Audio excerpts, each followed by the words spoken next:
யோசுவாவின் புஸ்தகம் 1ஆம் அதிகாரம் 5ஆம் வசனத்திலிருந்து 9ஆம் வசனம் முடிய உள்ள கர்த்தருடைய நல்வார்த்தைகளை நாம் இணைந்து வாசிப்போம். நீ உயிரோடு இருக்கும் நாளெல்லாம் ஒருவனும் உனக்கு முன்பாக எதிர்த்து நிற்பதில்லை. நான் மோசேயோடு இருந்தது போல உன்னோடும் இருப்பேன். நான் உன்னை விட்டு விலகுவதும் இல்லை, உன்னை கைவிடுவதும் இல்லை. பலன் கொண்டு திடமனதாயிரு. இந்த ஜனத்தின் பிதாக்களுக்கு நான் கொடுப்பேன் என்று ஆணையிட்ட தேசத்தை நீ அவர்களுக்கு பங்கிடுவாய். என் தாசன் ஆகிய மோசே உனக்கு கற்பித்த நியாயப்பிரமாணத்தின்படியெல்லாம் செய்ய கவனமாய் இருக்க மாத்திரம் மிகவும் பலன் கொண்டு திடமனதாயிரு. நீ போகும் இடம் எல்லாம் புத்திமானாய் நடந்து கொள்ளும்படி அதை விட்டு வலது இடது புறம் விலகாதிருப்பாயாக. இந்த நியாயப்பிரமாண புஸ்தகம் உன் வாயை விட்டு பிரியாதிருப்பதாக. இதில் எழுதியிருக்கிறவைகளின்படி எல்லாம் நீ செய்ய கவனமாய் இருக்கும்படி இரவும் பகலும் அதை தியானித்து கொண்டு இருப்பாயாக. அப்பொழுது நீ உன் வழியை வாய்க்க பண்ணுவாய், அப்பொழுது புத்திமானாயும் நடந்து கொள்வாய். நான் உனக்கு கட்டளையிடவில்லையா? பலன் கொண்டு திடமனதாயிரு, திகையாதே, கலங்காதே. நீ போகும் இடம் எல்லாம் உன் தேவனாகிய கர்த்தர் உன்னுடனே இருக்கிறார் என்றார். ஆண்டவர் இங்கே யோசுவாவுக்கு அவனுடைய வாழ்க்கையை வெற்றியாக்குவதுக்கும் செழிப்பாக்குவதுக்கும் அவனுக்கான வழிகளை கர்த்தர் காட்டுகிறார்.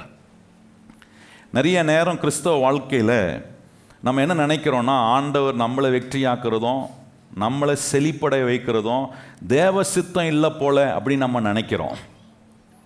அது தேவனுடைய சித்தமாக இல்லாமல் இருந்தால் ஏன் இங்கே யோசுவா என்கிற ஒரு மனுஷனுக்கு அவன் தன் வழியை வாய்க்க பண்ண, அவன் தன் வழிகளெல்லாம் செழிப்புள்ளவனாக இருக்க, வெற்றி உள்ளவனாக இருக்க, புத்திமானாக இருக்க, ஏன் ஆண்டவர் நேரம் எடுத்து இந்த விஷயங்களெல்லாம் யோசுவாவிட்ட பேசணுன்றதை கொஞ்சம் யோசித்து பாருங்கள்.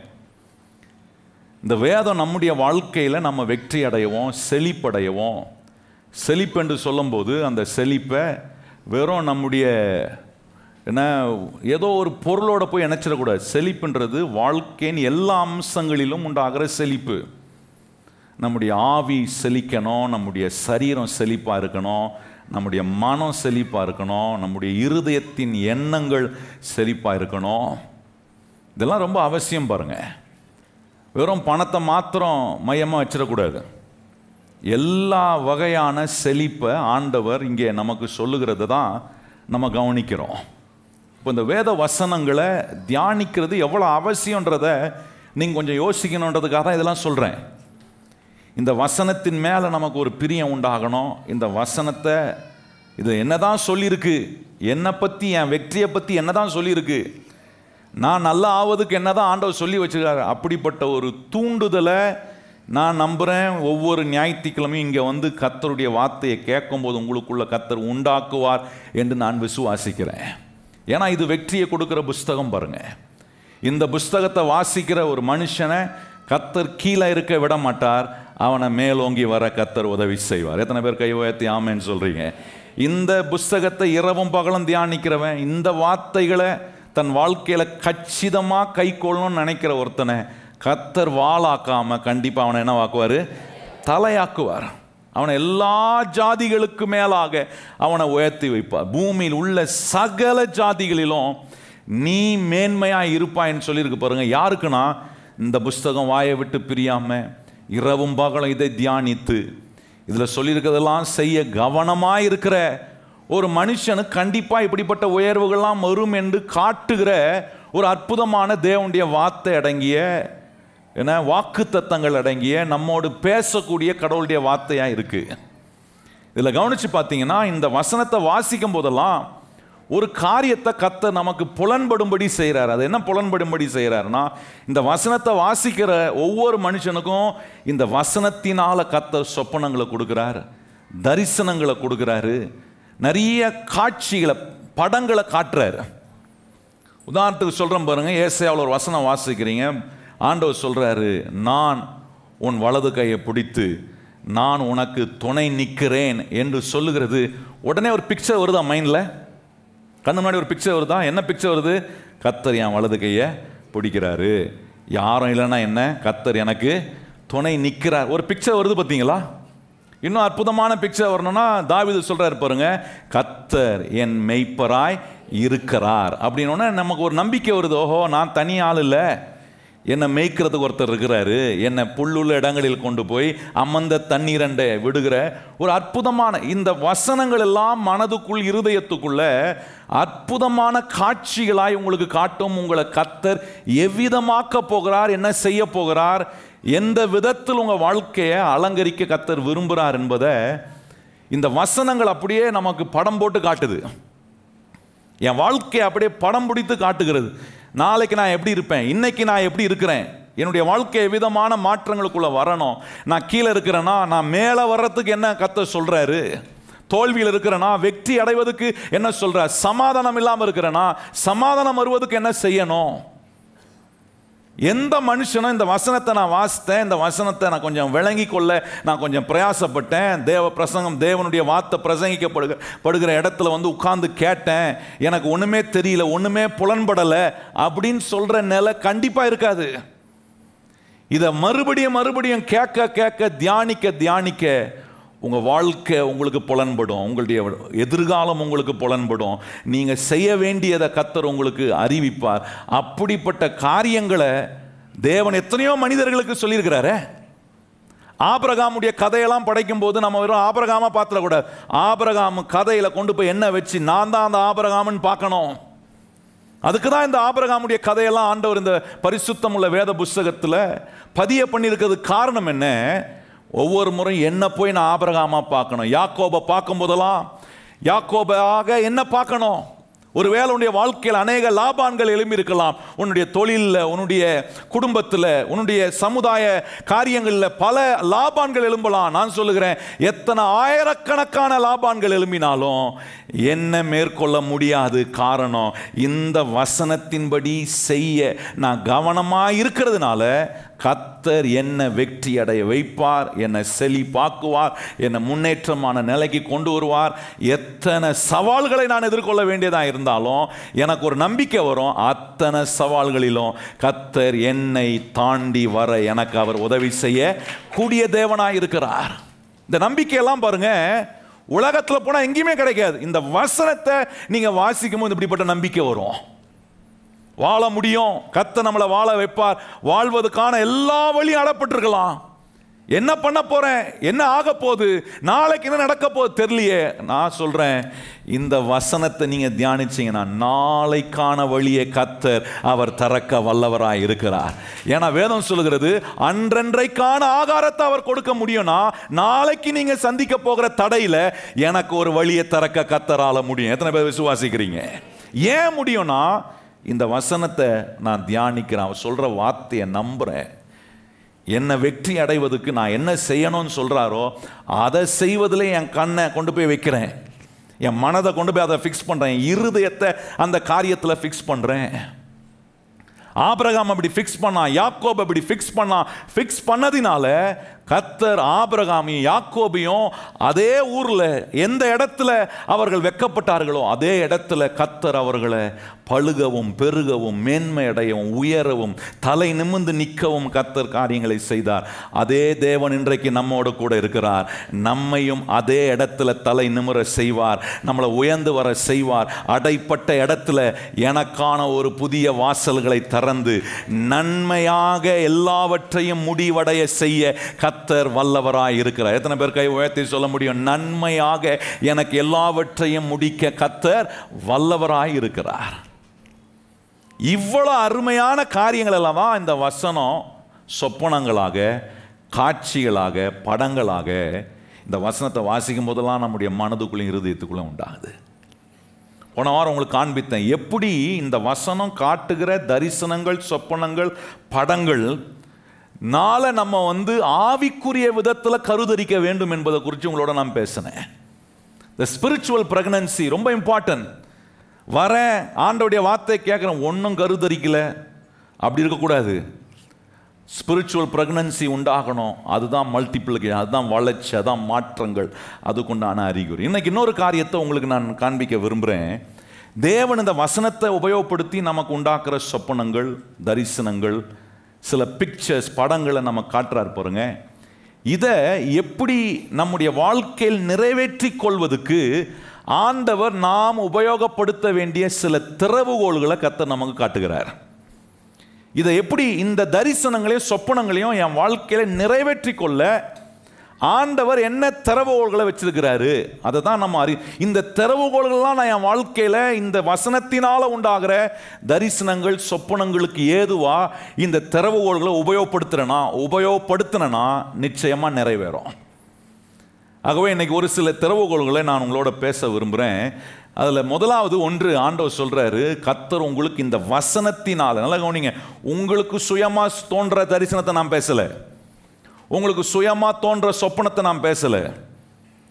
நாம் பேசுற தரிசனங்கள், சொப்பனங்கள், காட்சிகள் இங்கே யோசுவாவுக்கு சொல்றாரு பாருங்க, இந்த புஸ்தகம் உன் வாயை விட்டு பிரியாது இருந்து இதில் எழுதியிருக்கிறபடியெல்லாம் செய்ய கவனமாய் இருந்து இரவும் பகலும் தியானிக்கிற மனுஷனுக்கு வருகிற சொப்பனங்கள், தரிசனங்கள், காட்சிகளை சொல்றேன். அங்கே அந்த நிலையில் உங்களை நிறுத்த வேண்டும். இங்கே வரணும், இங்கே வந்து இங்கே இருந்து இந்த தேவ வசனத்திலிருந்து உங்கள் வாழ்க்கைக்கான விடுதலை, உங்கள் குடும்பத்துக்கான ஆசீர்வாதம், உங்கள் பிள்ளைகளுக்கான முன்னேற்றங்கள், உங்கள் எதிர்காலத்துக்கான திட்டங்கள், உங்கள் ஆவிக்குரிய வாழ்க்கை பலனடைவதற்கான காரியங்கள் எல்லாம் இங்கே வரணும். இங்கே இந்த வசனத்தினால நமக்கு தரிசனமும் சொப்பனங்களும் படங்களும் உண்டாகும்னா அதை எப்படி நிறைவேற்றுவதற்கு தேவன் காட்டுகிற திறவுகோள்கள்லாம் இன்னைக்கு உங்களுக்கு நான் காண்பிக்கும். இதெல்லாம் முக்கியமான காரியங்கள் பாருங்க. எப்படி ஆண்டவர் சொல்றதை நிறைவேற்றார், சொல்றவர் மாத்திரம் இல்லை, அதை நிறைவேற்றுவதற்கான வழியையும் காட்டுவார். பக்கத்தில் பார்த்து சொல்லுங்க, கர்த்தர் சொல்றவர் மாத்திரம் இல்லை, சொன்னதை நிறைவேற்றுவதற்கான வழிகளையும் அவர் காட்டு. எத்தனை பேர் நம்புறீங்க கர்த்தர் காட்டுவாரா? சொல்லிக்கிட்டே இருக்கிறவர்ல சொன்னதை செய்வதற்கான வழியை கரெக்டாக காட்டுவார். இங்கே நீங்கள் பிளஸிங் சென்டர் சபைக்கு வரவங்களா இருந்தீங்கன்னா வழி கரெக்டாக காட்டிக்கிட்டே இருப்பார். வழி தெரியலையேன்னு எங்கேயும் நிற்க வேணாம். ஒரு மாதிரி நின்றீங்கன்னா திருப்பி ஞாயிற்றுக்கிழமை வந்தீங்கன்னா திருப்பியும் வழி கிடச்சிரும். வழி தெரியாமல் எங்கேயோ போய், ஒருவேளை நீங்கள் போயிட்டு வழி தெரியாமல் முட்டு தெருவில் போய் நின்றுருக்கீங்களா, அப்படியே திரும்பி சர்ச்சைக்கு வந்துருங்க. வந்தீங்கன்னா கரெக்டாக முட்டு சந்தில் போகாமல் கரெக்டான வழியில் போகிறது கர்த்தர் வழி காட்டுகிற இடம் இதுதான். எத்தனை பேர் ஆமேன்னு சொல்லுகிறீர்கள்? அப்போ முதல் திறவுகோள், கர்த்தர் நம்ம கொடுத்துருக்கிற தரிசனங்கள், சொப்பனங்களை நிறைவேற்றுவதற்கு ஆண்டவர் சொல்கிற முதல் திறவுகோள், நாம் பயன்படுத்த வேண்டிய முதல் திறவுகோள்னா, you must know who is your source. உங்களுடைய வாழ்க்கைக்கு ஆதாரம் யார் என்பதை குறித்து நீங்கள் அறிந்து வைத்திருக்கணும்னு கர்த்தர் சொல்கிறார். ஒரு மனுஷன் தன்னுடைய வாழ்க்கையில் வெற்றி உள்ளவனாய், அதை எப்படி சொல்லலாம்னா, வெற்றி உள்ளவனாய், திருப்தி உள்ளவனாய் அவன் இருக்க வேண்டும் என்று சொன்னால் அவனுடைய வாழ்க்கையில் அவனுக்கு ஆதாரம் யாருன்னு அவன் கண்டுபிடிக்கணும். If you want to be successful and live a satisfying life, the most important thing that you got to do in your life is to find out who is the source for your entire life. முழு வாழ்க்கைக்கும், ஏதோ அப்பப்போ இல்லை, நான் வாழ்கிற கடைசி நாள் வரைக்கும் ஒரு தீர்க்கமாக நான் தெரிஞ்சு வச்சிருக்கிற ஒரு காரியம், என்னுடைய வாழ்க்கையின் ஆதாரம் யாரு, அதுதான் திருப்தியை கொடுக்கும், அதுதான் வெற்றியை கொடுக்கும். பாருங்க, தேவனை அறிந்து கொள்ளணும், தேவனை நான் ஏன் அறிந்து கொள்ளணும் அப்படின்ற கேள்வி வரணும். என்னை ஏன் தேவன் உண்டாக்கி வச்சிருக்கிறாரு, என்ன ஏன் இங்கே இருக்கும்படி கர்த்தர் செஞ்சிருக்கிறார், என்ன செய்யும்படி கர்த்தர் என்ன வச்சிருக்க, இந்த கேள்விக்கான பதில் எல்லாம் நீங்க அவர் உங்கள் ஆதாரமாய் இருக்கிறார் என்பதினால உங்களுக்கு பதில் கிடைக்கும்னா வாழ்க்கையை நீங்க வெற்றி உள்ளதாகவும் திருப்தி உள்ளதாகவும் நீங்க மாற்ற முடியும். இந்த கேள்விகளுக்கெல்லாம் நிறைய பேரிடத்துல ஒவ்வொரு நாளும் பதில் இல்லாமல் இருக்கிறதுனால வாழ்க்கையில நமக்கு தெரியாமலே நிறைய காரியங்களை நம்ம தொலைத்து கொண்டு இருக்கிறோம். அது நமக்கு தெரிய மாட்டுது, கடைசியாக தான் அதுக்கு புலன்படுது. ஓ, இது போயிருச்சோ நம்மளை விட்டு அப்படின்றது போன பிறகுதான், போய் எத்தனையோ நாட்களுக்கு பிறகுதான் அதை புலன்படக்கூடிய அறிவே நமக்கு வருது. காரணம் என்ன? வாழ்க்கைக்கு ஆதாரம் யார் என்கிற பதிலை கண்டுபிடிக்காமல் இருக்கிறதுனால. நான் ரட்சிக்கப்பட்ட போது கண்டுபிடிச்சேன், அதோட முடிஞ்சு போன கதை கிடையாது. ஒவ்வொரு நாளும் நான் அறிந்து கொள்கிறேன். இன்னைக்கு ஒரு நாளை கர்த்தர் எனக்கு கொடுத்துருக்கிறாரா, எழுமுன உடனே சொல்லணும், ஆண்டவரே இந்த நாளை எனக்கு கொடுத்த தேவனே நீர் தான் என்னுடைய ஆதாரம், நீர் தான் என் சோர்ஸ் ஆண்டவரே. இன்றைக்கி என்னெல்லாம் நான் செய்யணும், என்னெல்லாம் எனக்கு வரணும் எனக்கு தெரியாது, ஆனால் நீர் எனக்கு சோர்ஸாக இருக்கிற வரைக்கும் எல்லா நன்மைகளையும் குறைவின்றி கொடுக்கிற நல்ல தேவனாய் நீர் என் கூட இருக்கிறீர். இப்போ கவனிச்சு பாருங்க, தேவன் யாரு, தேவன் யாருன்னு நான் தெரிஞ்சிக்க வேண்டியது எவ்வளோ அவசியம். என்னை ஏன் அவர் உண்டாக்கி இருக்கிறாரு, என்னை ஏன் இங்கே வச்சிருக்கிறாரு, என்ன செய்யும்படி என்னை ஆண்டவர் வச்சிருக்கிறார், இந்த கேள்விகளுக்கெல்லாம் தேவன் யார், அவர் என்ன நிலையில் என் வாழ்க்கையில் இருக்க விரும்புகிறாருன்றதை நான் அறிந்து கொள்ளணும். அறியாமலே பல நன்மைகளை நான் என் வாழ்க்கையில் இழந்து கொண்டு இருக்கிறேன். பாருங்க, பரிசுத்த பவுலை குறித்து வேதம் ரொம்ப அற்புதமாய் சொல்லுகிறது. அப்போஸ்தலர் நடபடிகள் 9ஆம் அதிகாரத்தில் கவனிச்சிங்கன்னா, பவுல் பாருங்க, இரட்சகராகிய இயேசு கிறிஸ்துவை தன் வாழ்க்கையின் ஆதாரமாய் சோர்ஸாக புரிந்து கொள்ள அவன் முயற்சி எடுக்காத வரைக்கும் அவனுடைய கோல் ஆம்பிஷன் எல்லாம் எப்படி இருந்துச்சுன்னா, பக்திக்குரியவன் தான். நல்லா கவனிங்க, பக்திக்குரியவன், பரிசேயன், கமாலியருடைய பாதத்தில் உட்கார்ந்து பிரமாணங்கள் எல்லாம் கற்று தேறினான். அவனுக்கு தெரியாத பிரமாணம் கிடையாது, வைராக்கியெல்லாம் பயங்கரமாக இருந்துச்சு. ஆனால் வாழ்க்கையில் இயேசு என்கிற இரட்சகரை ஆதாரமாக வைக்கல.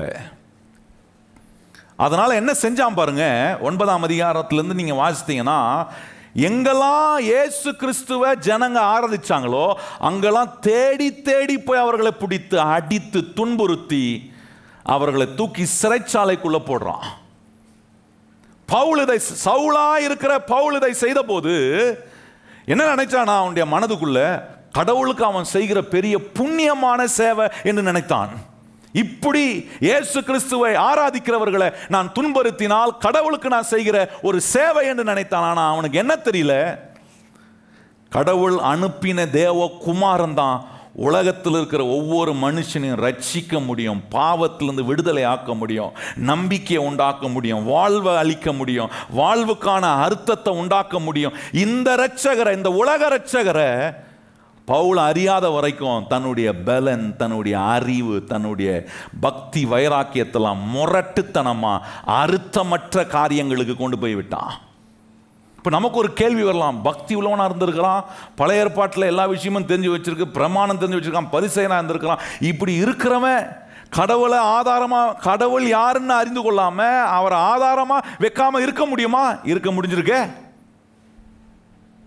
அப்போ நான் சொல்லுகிறேன், நீங்கள் சர்ச்சுக்கு வரலாம், எங்களோட சேர்ந்து பாட்டு பாடி ஆராதிக்கலாம், வசனத்தை கேட்கலாம், ஆனாலும் இந்த இயேசு கிறிஸ்து என்னும் ஆதாரத்தோட உங்கள் வாழ்க்கையில் ஒரு தாக்குதல் உண்டாகலாம். If you don't have an encounter with this Xavier, with this source who is the source for your entire life, இந்த இயேசு கிறிஸ்து என்னும் ஆதாரத்தோட உங்களுக்கு ஒரு என்கவுண்டர் உண்டாகலனா, ஒரு தொடர்பு, ஒரு தாக்கம் ஏற்படலைன்னா, நான் சொல்கிறேன், நீங்கள் வந்து ஆராதிக்கலாம், கர்த்தரை தேடலாம், எல்லாம் பண்ணலாம், ஆனால் அவரை, இந்த இரட்சகராகிய இயேசுவை உங்கள் வாழ்க்கையின் ஆதாரமாக நீங்கள் வைக்கலை. வைக்காததுனால உங்களுடைய வாழ்க்கையில் என்ன தரிசனங்கள், சொப்பனங்கள் வந்தாலும் நிறைவேறுவதற்கான அறிகுறி இல்லாமல் போய்விடுகிறது. பவுல் பாருங்க, இப்படி பண்ணி கொண்டிருந்தவனை ஒரு நாள் ஆண்டவர் சந்திக்கிறார். ஒரு ஒளி அவன் மேலே பிரகாசித்தது. அதே 9ஆம் அதிகாரத்தில் இருக்கு. பிரகாசித்த ஒளியை பார்த்தோன்னே சத்தம் கேட்குது, பார்க்குறான், பார்த்தோன் கண்ணு போயிடுச்சு. ஆண்டவர் சொல்றார் அவனை பார்த்து, நீ துன்புறுத்துகிற இயேசு நான் அப்படின்றார். அவன் உடனே கேட்குறான், கண்ணு போயிடுச்சு. இப்போ வந்து அவனுக்கு தெரியுது, இது இந்த கடவுள் வந்து இவர் இயேசு, இவர் இரட்சகன் தெரிஞ்ச உடனே அவன் சொல்கிறான் ஆண்டவர்கிட்ட பார்த்து, ஆண்டவரே நான் என்ன செய்ய வேண்டும் என்று எனக்கு சொல்லும்ன்றான். உடனே ஆண்டவர் சொல்கிறார், நீ போ, பட்டணத்துக்குள்ளே போ, அங்கே அனனியான்னு ஒருத்தவனை அனுப்புவேன், அவன் உனக்கு சொல்லுவான், நீ என்ன செய்ய வேண்டும் என்பது உனக்கு அங்கே சொல்லப்படும் சொல்கிறாரு. நல்லா கவனிச்சு பாருங்க, ஆண்டவரை முதல் முறை சந்திக்கிறான், இரட்சகரை முதல் முறை சந்திக்கிறான். கடவுளை பற்றி தெரியும், ஆனால் தன்னை ரட்சிக்கிற கடவுளை முதல் முறை சந்திக்கிறான். எல்லா மனிதனுக்கும் ஒரு இரட்சகர் தேவை. எத்தனை பேர் கையை உயர்த்தி ஆமேன்னு சொல்றீங்க? எல்லா மனுஷனுக்கும் ரட்சகர் தேவை. கையை உயர்த்தி சொல்லுங்க அந்த வார்த்தை. எல்லா ரட்சகர் பொதுவானவர்னா பொதுவாக எல்லாருக்கும் அப்படின்ற மாதிரி கும்பலோடு இருக்குல்ல. ரட்சிப்பு, ரட்சகர் ஒவ்வொருத்தரும் தனிப்பட்ட விதத்தில் அந்த ரட்சகரோட உங்களுக்கு ஏற்பட வேண்டிய தாக்கம், அந்த என்கவுண்டர் ரொம்ப முக்கியமானது. இந்த பவுலுக்கு அந்த என்கவுண்டர் வந்துச்சு பாருங்க. அந்த தாக்கம் ஏற்பட்ட உடனே அவன் போய் காத்திருக்கிறான். காத்திருக்கும் போது அனனியா போகிறான். அனனியா போகும்போது இயேசு கிறிஸ்துவை பற்றி அனனியா பிரசங்கித்திருப்பான். அதை பற்றி எங்க போடலை. ஆனால் அனனியாவுக்கு தெரியும், இவன் இயேசு கிறிஸ்துவை ஆராதிக்கிறவர்களாம் துன்புறுத்தினவனாச்சே. இப்போ அவனுக்கு ஒரு வாய்ப்பு கிடைக்குது. இந்த இயேசுவை பற்றி சொல்ல ஒரு வாய்ப்பு கிடைச்ச உடனே பவுல் இடத்துல எப்படி சொல்லியிருப்பான் கொஞ்சம் யோசித்து பாருங்க. அவன் சொன்ன விதத்தை பவுல் கேட்ட உடனே தன்னுடைய இருதயத்தை இயேசுக்கு திறந்து கொடுத்துட்டான். திறந்து கொடுத்த மாத்தத்தில் சொல்கிறான், இப்போ நான் ஞானஸ்தானம் எடுக்க ரெடி. அவனுக்கு ஞானஸ்தானம் கொடுக்குறான். ஞானஸ்தானம் கொடுத்து முடித்த உடனே எந்த சபையில் இயேசுவை ஆராதிக்கிறத பார்த்தோன்னு துன்பப்படுத்தினானோ அதே தேவாலயத்துக்குள்ளே போய் இப்போ இயேசுவை குறித்து பிரசங்கம் பண்ண ஆரம்பிச்சிட்டான். என்ன மாதிரி மாற்றம் பாருங்க. கர்த்தரை ஒரு மனுஷன் ஆதாரமாய் கொண்டு வரும்போது அவனுடைய வாழ்க்கையில் ஏற்படுகிற மறுரூபத்தை கொஞ்சம் கவனிக்கணும். எண்ணங்களில் மாற்றம், தீர்மானங்களில் மாற்றம், செயல்முறைகளில் மாற்றம். எல்லாரும் பார்க்குறாங்க, இந்த பவுல் தேவாலயத்திலேருந்து பிரசங்கம் பண்ணுறானே, இது நம்பலாமா? இவன் நடிக்கிறானா? இவன் என்ன உண்மையாக தான் செய்கிறானா? நேற்று வரைக்கும், இதுக்கு முன்னாடி வரைக்கும் நம்மளை பிடிச்சி தரத்தரன்னு இழுத்துட்டு போனான், அடியடி அடிப்பான், சிறைச்சாலைக்குள்ளே தூக்கி போடுவான். இப்போ இயேசுவே ஆண்டவர்னு சொல்கிறான். எல்லாருக்கும் ஆச்சரியம். அறியாத வரைக்கும் தன் பலத்தை தவறான தப்பான காரியங்களுக்கு உபயோகப்படுத்தினான். அறிந்த பிறகு இயேசு தான் என்னுடைய வாழ்க்கைக்கு ஆதாரம் என்று அறிந்த பிறகு முழு மனதோடு, முழு பலத்தோடு, முழு ஆத்துமாவோடு இந்த இயேசுவுக்கு சேவை செய்கிறவனாய் மாறினான். நான் கேட்குறேன், இந்த இயேசுவோட உங்களுக்கு ஒவ்வொரு நாளும் இப்படிப்பட்ட என்கவுண்டர் உங்களுக்கு உண்டாவதா? அவர் உங்கள் ஆதாரமாய் இருக்கிறார் என்கிற விதத்தில் உங்களுக்கும் அவருக்கும் ஒரு தாக்கம் ஏற்படுகிறதா? உங்களுக்கும் அவருக்கும் இருக்கிற உறவு இருக்கிறதா? நீங்கள் அவரோடு அந்த விதத்தில் பேச முடிகிறதா? அந்த விதத்தில் தேவன் மேலே அன்பு கூற முடிகிறதா?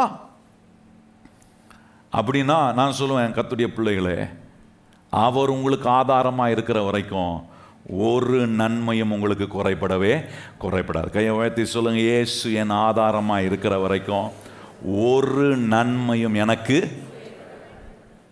எப்படி நடக்கும்? கர்த்தர் எனக்கு இந்த வசனத்தின் மூலமாக சொன்ன சொப்பனங்கள், தரிசனம் எப்படி நடக்கும்? கவலைப்பட. அவர் ஆதாரமாக இருக்கிற வரைக்கும் அவர் திறக்கிற வழியை ஒருவனாலும் பூட்ட முடியாது. அப்படிப்பட்ட திறக்கிற தேவனா, உங்களுக்காக வழிகளை திறக்கிற தேவனா மாறிடுவார். ஏன் மாறுறாரு? இப்போ எனக்கு அவர் தான் ஆதார். ஆண்டவரே, நான் அங்கேயும் இங்கேயும் பார்க்கலப்பா. நிறைய நேரம் ஆண்டவர் ஆதாரமாக வைக்கிறது இல்லை. ஒரு தேவை, ஒரு பிரச்சனை வந்தால் அவங்ககிட்ட போகலாமா, இவங்ககிட்ட போகலாமா? கிடையாது. எனக்கு ஆதாரமாக இருக்கிற கர்த்தர் மேலே என் கண்ணை வைக்கிறேன்.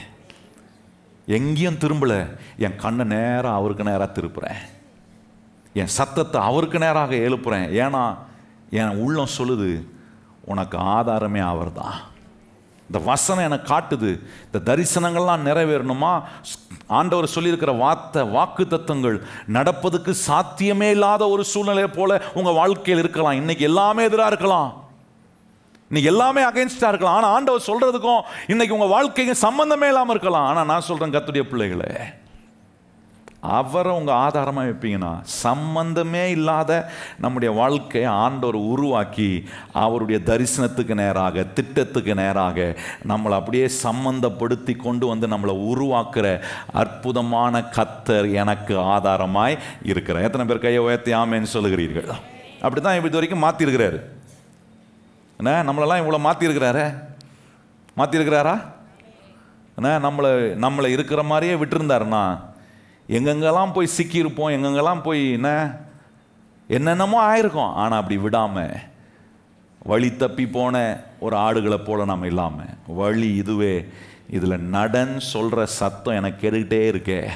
ஒவ்வொரு நாளும் அவருடைய சத்தம் எனக்கு கேட்குது. ஏன்னா நான் அவருடைய ஆடுகளாக நான் இருக்கிறேன். என் மெய்ப்பனுடைய சத்தம் எனக்கு கேட்குது. நான் கொஞ்சம் வழி தவறி போனால் டப்புன்னு சொல்கிறாரு, போகாத, நில்லு, சுயமாக கொஞ்சம் காரியங்களை செய்ய பார்த்துக்கலாம் அப்படின்னு வரும்போது ஆண்டவர் சொல்ல, இல்லை, உன் சுய பலத்தை உன் பலனே நான் தான், உனக்கு ஆதாரமே நான் தான். கேட்குதா? அப்படி உங்களுக்கு சத்தம் கேட்குதா? ஒவ்வொரு நாளும் கர்த்தருடைய சத்தம் அப்படி தெளிவாக கேட்குங்க. அவரை நீங்கள் உங்கள் வாழ்க்கையின் ஆதாரமாக வைத்திருப்பீங்கன்னா, அறிந்திருப்பீங்கன்னா, அவர் தான் உங்கள் வாழ்க்கைக்கு ஆதாரன்றதை அறிந்திருப்பீங்கன்னா, அதான் சாலமோன் சொல்றார் பாருங்க, உன் வாலிப நாட்களில் உன் சிருஷ்டிகரை கர்த்தரை நினைக்கணும். எப்படி நினைக்கணும்? ஆண்டவர் எனக்கு சோறு போடுறீரு, எனக்கு ஆண்டவரே நல்ல சோகம் கொடுத்துருக்கிறீரு, எனக்கு அதை அப்படின்னு நினைக்க வேணான்னு சொல்லலை. எப்படி நினைஞ்சாலும் அவர் பொருந்துவார். ஆனால் மேலான விதத்தில் நீங்கள் எப்படி நினைக்கணும்? ஆண்டவரே, ஒவ்வொரு நாளும் நீர் எனக்கு ஆதாரமாக இருக்கிறீரே. ஆண்டவரே, கைவிடப்பட்ட என்னை கைபிடித்து இன்றைக்கு ஆண்டவரே எனக்கு ஒரு தெய்வம் இருக்கிறீர், என்னை நேசிக்கிற ஒரு ஆண்டவர் இருக்கிறீர், என்னை உருவாக்குகிற ஒரு கர்த்தர் இருக்கிறீர் என்கிற ஒரு ஆதாரத்தை எனக்கு காட்டியிருக்கிறீர் ஆண்டவரே. ஒரு அடையாளமாக இருக்கிறீரே, அதை எண்ணி பார்க்கணும். அதுதான் உபாகம் 8 சொல்லியிருக்கு, உன் தேவனாகிய கர்த்தரை நீ நினைப்பாயாக. நினைக்கணும். என்ன நினைக்கிறேன்? என்னுடைய ஆதாரம் அவர் என்று நான் நினைக்கிறேன். அவரை நான் என் ஆதாரமாக அறிந்து கொள்றேன். என் குடும்பத்துக்கு, என் வாழ்க்கைக்கு, என் பிரயாசத்துக்கு, என்னுடைய தொழிலில், என்னுடைய எதிர்கால திட்டங்கள் எல்லாவற்றுக்கும் என் ஆண்டவர் தான் எனக்கு ஆதாரம். அவர் எனக்கு ஆதாரமாக இருக்கிற வரைக்கும் எல்லா காரியங்களிலும் நான் வெற்றி உள்ளவனாய், என்னை செழிக்க வைக்கக்கூடிய தேவனுடைய ஆசீர்வாதம் எனக்குள்ள வேலை செய்யும். இப்போ இது முதல் திறவுகோலுங்க. ஒவ்வொரு நாள் அறிஞ்சிருக்கிறீங்களா? இயேசுவை உங்கள் இரட்சகராக அறிந்திருக்கிறீங்களா? இயேசுவோடு உங்களால் பேச முடியுதா? இயேசு கிறிஸ்துவை உங்கள் முழு மனதோடு, முழு ஆத்துமாவோடு, முழு பலத்தோட அன்பு கூற முடிகிறதா? இந்த இயேசுனால ஒரு ஆசை வருதா? இந்த இயேசுனால அவரை விட்டு நான் வாழ முடியாதுன்ற ஒரு சத்தம் உங்களுக்கு, ஒரு தைரியம், ஒரு நம்பிக்கை உங்களுக்குள்ள உண்டாகுதா? அப்படின்னா அவர் உங்கள் வாழ்க்கையின் ஆதாரமாக நீங்கள் வச்சிருக்கிறீங்க. அவர் உங்கள் ஆதாரமாக இருக்கும்போது எவ்வளோ பிரச்சனைகள், குழப்பங்கள் இருந்தாலும் கவலைப்படாதீங்க. உங்களை தெளிவாக அவர் நடத்துவார், எல்லா சிக்கலிருந்து வெளியே கொண்டு வருவார். ஏன்னா அவர் நமக்கு ஆதாரமாக இருக்கும்போது அவர் நமக்கான வழிகளை உண்டு பண்ணுகிற கர்த்தராக இருக்கிறார். கையை உயர்த்தி சொல்லுங்க, கர்த்தர் எனக்கு ஆதாரமாக இருக்கிறதுனாலே எனக்கான வழிகளை கர்த்தர் உண்டு பண்ணுவார். சொல்லுங்க வாயத்திறந்து, கர்த்தர் எனக்கான வழிகளை அவர் உண்டு பண்ணுவார். ஏன் உண்டு பண்ணுறாரு? அவருக்கு நான் தான், அவருக்கு எனக்கு அவர் தான் ஆதாரம். அவரே கதின்னு நான் இருக்கிறேன். அவரே கதின்னு நான் இருக்கிறேன். ஆண்டவரே, எதனால எனக்கு நீங்கள் தான்ப்பா அப்படின்னு என்னுடைய லைஃபையே கம்ப்ளீட் டிபெண்டன்சிக்குள்ள ஆண்டவருக்குள்ளே கொண்டு வரேன். ரெண்டாவது, ஆண்டவர் நம்ம உபயோகப்படுத்த வேண்டிய ரெண்டாவது திறவுகோள், தேவன் நமக்கு இந்த வசனத்தின் மூலமாய் கேட்குற தேவனுடைய போதனைகள் மூலமாக ஆண்டவர் உண்டு பண்ணுகிற தரிசனங்கள், சொப்பனங்கள், காட்சிகள், இதெல்லாம் நமக்கு ஒரு காரியத்தை உண்டாக்குற, அதை நிறைவேற்றுவதற்கு ஆண்டவர் உபயோகப்படுத்துகிற ரெண்டாவது திறவுகோள் என்னன்னா, you must learn to operate in faith. பார்த்து சொல்லுங்க, விசுவாசத்தில் செயல்படுவதை கற்றுக்கொள்ள வேண்டும்.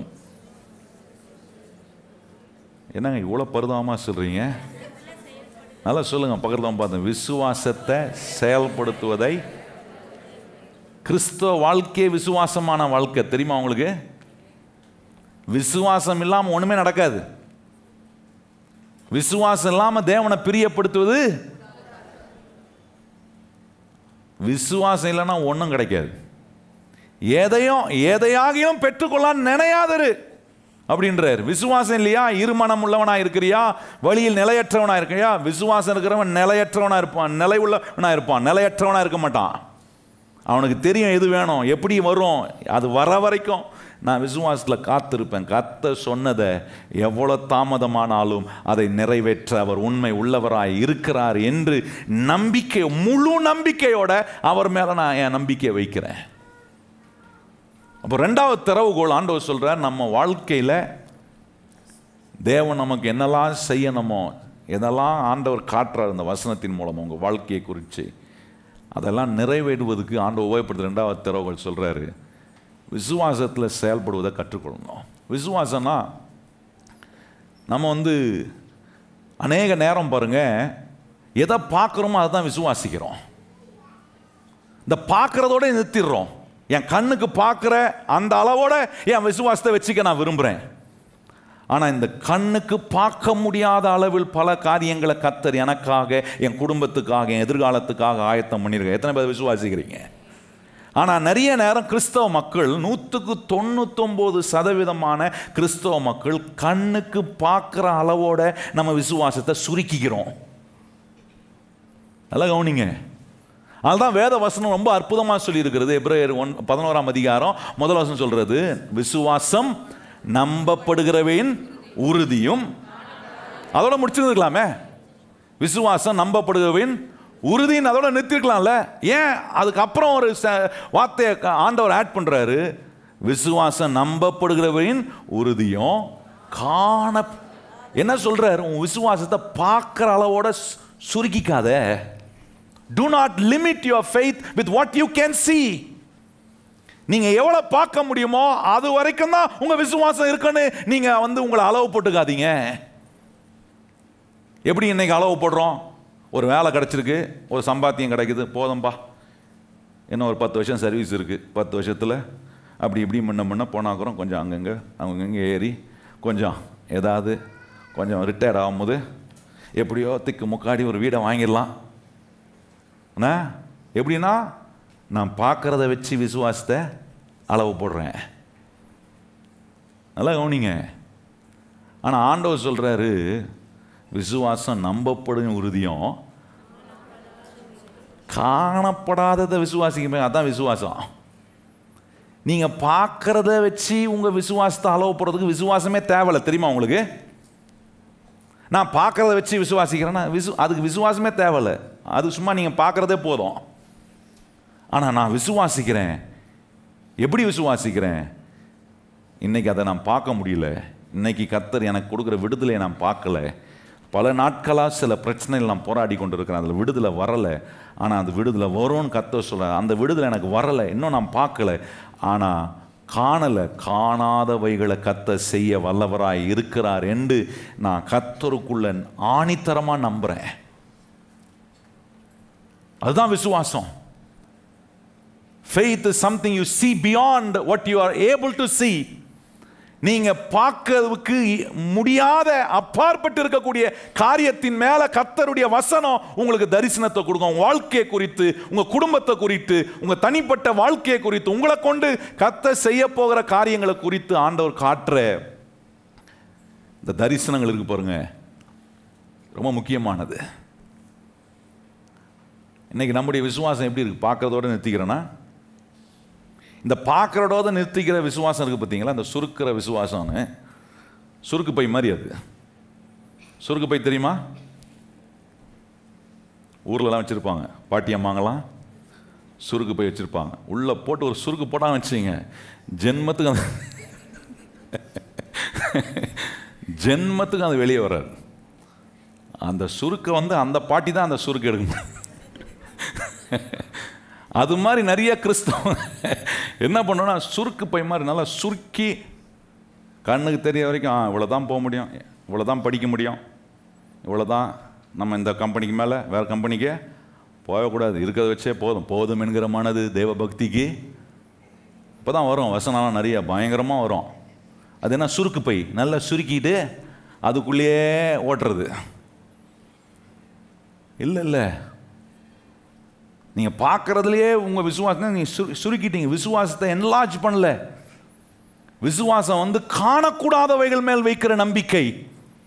தேவனை பார்க்க முடியல, ஆனா தேவன் இருக்கிறார், எனக்குள்ள இருக்கிறார்ன்ற விசுவாசம், அதான் விசுவாசம். It's beyond what you can see today in life. அப்படி பார்க்க முடியுதா? நம்முடைய வாழ்க்கையை குறித்து, நம்முடைய குடும்பத்தை குறித்து, உங்க பிள்ளைகளை குறித்து நீங்க அப்படி பார்க்க முடியுதா? என் பிள்ளை இன்னைக்கு இப்படி இருந்தாலும் இல்லை, கர்த்தர் அவனை உருவாக்குறார். அவனை ஆண்டவர் அற்புதமாக உருவாக்கி கொண்டு வருவார். கர்த்தருடைய கையில் இருக்கிறான். பலவானுடைய கையில் இருக்கிறது போல என் பிள்ளை கர்த்தருடைய கையில் இருக்கிறான். அப்படி பார்க்க முடியுதா? அப்படி பார்க்க முடியலன்னா நான் சொல்கிறேன், நம்ம எப்படி பார்க்குறோன்னா, பார்க்குற அளவில் மாற்றம் தான் விசுவாசம். அது எப்படின்னா டெம்பரேச்சர் மாதிரி, தெர்மோமீட்டர் மாதிரி. அது என்ன பண்ணோம்? இருக்கிற சூடு என்னன்றதை காட்டும். நிறைய பேர் இந்த தெர்மோமீட்டர் மாதிரி கிறிஸ்தவம் அப்படியே ஒரு தெர்மோமீட்டர், எங்கே போனாலும் அவங்க டெம்பரேச்சரை காட்டுவாங்க. என்ன டெம்பரேச்சரு? பார்க்கறதினுடைய விசுவாசத்தினுடைய அளவை காட்டும். அதான் டெம்பரேச்சர். இன்னைக்கு நீங்கள் இந்த இடத்துக்கு வரும்போதே பல காரியங்களை மைண்டில் ஏற்கனவே ஃபிக்ஸ் பண்ணிட்டு வந்திருப்பீங்க. இவ்வளோதான், இதுக்கு மேலே இது வரைக்கும் இந்த அளவுக்கு கர்த்தர் கொண்டு போயிட்டானாலே நமக்கு போதண்டாப்பா அப்படின்னு நீங்கள் அதுக்கு ஏதுவா ஏதாவது ஒரு வார்த்தை கிடைக்காதா அப்படின்னு நீங்கள் வந்திருப்பீங்க. ஆண்டவர் சொல்கிற இங்கே வரும்போது நீ எதெல்லாம் ஃபிக்ஸ் பண்ணிட்டு வந்தியோ ஆண்டவர் சொல்கிறாரு, இப்போ நான் பேசுகிற வசனத்தினால நீ ஏற்கனவே ஃபிக்ஸ் பண்ணதெல்லாம் நான் அன்ஃபிக்ஸ் பண்ணி இன்னும் பெரிய காரியங்களை நான் செய்வதுக்கு ஏதுவா உன்னை விசுவாசத்தில் வளர செய்வதற்கான எண்ணங்களை கொடுப்பதுக்காக இந்த வசனம் தேவனுடைய தரிசனத்தையும் சொப்பனத்தையும் காட்சிகளையும் உங்களுக்கு காட்டுறாரு. நல்ல கவனிங்கள். டெம்பரேச்சர் மாதிரி காட்டலாம் ஆண்டவர்கிட்ட வந்து, ஆண்டவரே சூடாகிறேன்ப்பா, கோபமாக இருக்கிறேன்ப்பா, சோகமாக இருக்கிறேன்ப்பா, சமாதானம் இல்லாமல் இருக்கிறேன்ப்பா. ஆண்டவர் சொல்ல உன் டெம்பரேச்சர் அது என்னது? பக்கத்தில் பாருங்க என்ன டெம்பரேச்சரில் இருக்கிறாங்கன்னு. அது டெம்பரேச்சர். சில மூஞ்சிலாம் அது டெம்பரேச்சர், சோக மூஞ்சி. இந்த சோகத்தை கூட என்ன பண்ணுவார் ஆண்டவர்? டெம்பரேச்சரை மாற்றுவார். தெர்மோமீட்டரில் அவர் தெர்மோஸ்டாட்டு. நான் சொல்ல புரியுதா உங்களுக்கு? இன்னைக்கு வந்து உட்காந்துருக்கீங்க பாருங்க ஏர் கண்டிஷன் ரூமில். இப்போ கொஞ்ச நேரம் ஆஃப் பண்ணி விட்டா என்ன ஆகும்? என்ன ஆகும்? அவ்வளோதான், சூடு ஏறும், அப்புறம் வேர்க்கும், அப்புறம் நெளிவீங்க, என்னென்ன ஆக்ஷன்லாம் கொடுப்பீங்க. நீங்கள் பண்ணுற ஆக்ஷன்லேயே நானே வெளியே ஓடிடலாமான்னு இருக்கும். என்ன ஆகுது? தெர்மோஸ்டாட்டு ஆஃப் ஆன உடனே, ஒர்க் ஆகாமல் போன உடனே தெர்மோமீட்டர் வேலை செய்யுது. தெர்மோமீட்டர் வேலை செய்ய சூடு காட்டுது, உஷ்ணம் காட்டுது, ரியாக்ஷன் காட்டுது, எல்லாமே காட்டுது. திருப்பியும் தெர்மோஸ்டாட்டை ஆன் பண்ணிட்டேன்னா வேத்துட்டு இருக்கிற மூஞ்சி இப்படியும் அப்படியும் ஆடின மூஞ்சி கொஞ்சம் நேரத்தில் சில்லுன்னு காத்தனே அப்படியே அப்படியே சொறிடும். சில நிறைய 3வது வானத்துக்கு போயிடும். தெர்மோஸ்டாட் வந்து ஒரு சேஞ்சை உண்டு பண்ணுது பாருங்க. அதுதான் கர்த்தருடைய வார்த்தை. தேவனுடைய வசனம் எப்படி தெரியுமா? என்ன மூஞ்சோட நம்ம வந்தாலும் இந்த வசனம் நம்முடைய மூஞ்சை பிரகாசிப்பிக்கிற கர்த்தருடைய வார்த்தையாய் நமக்கு நேராய், நம்முடைய வாழ்க்கைக்கு நேராய் வரும். நல்ல கவனிங்க கர்த்தருடைய பிள்ளைகளே. அதனால தான் ஆண்டவர் சொல்றாரு, நீ என்கிட்ட வந்துட்டு என்ன, நான் உன்னை என் சாயல்ல படைச்சு என் ரூபத்தில் வச்சிருக்கும் போது நீ வெறும் தெர்மோமீட்டரா மாத்திரம் இருக்க முடியாது. பக்கத்தில் பார்த்து சொல்லுங்க, கர்த்தர் நம்மளை அவருடைய சாயலும் அவருடைய ரூபத்திலையும் உண்டாக்கி வச்சிருக்கிறதுனால நீங்களும் நானும் தெர்மோமீட்டரா மாத்திரம் இருக்க முடியாது. புரியுதா உங்களுக்கு? தெர்மோமீட்டர்னா நிறைய பேருக்கு புரியல. என்ன பாஸ்டர் பிசிக்ஸ் கிளாஸ் எடுக்கிறாரா? ஜுரம் அடிச்சிச்சுன்னா என்ன பண்ணுவீங்க?